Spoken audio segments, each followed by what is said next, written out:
Эмээ 2 далайн иргэн дээр хонохоор ирсэн байж байна. Миний ханаад ширгүүлээ тавих гэж хөрөм нэг усны нэг усан ингэж хэмжүүр мэмжүүр гаргаж шин унтахад ингээд далий байхгүйгээд ингээд дугуйн дор нь юм ивээд бүр тэгж үзэж байгаа тавилаа ширгүүлээ. За тэгээд ийм гоё газар ирцээ хоёулаа. Чи хонон саянд хоолнд орсон. Тэг одоо ханах гээд байж байна. Тэгсэн чинь энэ дараа ингээд гоё ширцсэн.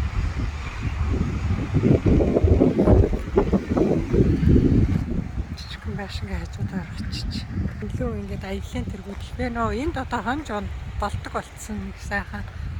Энд хонж болохгүй гээд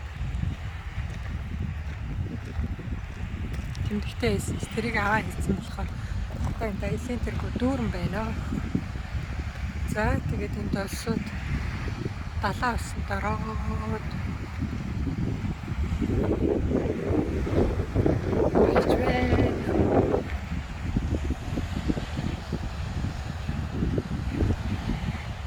одоо орооны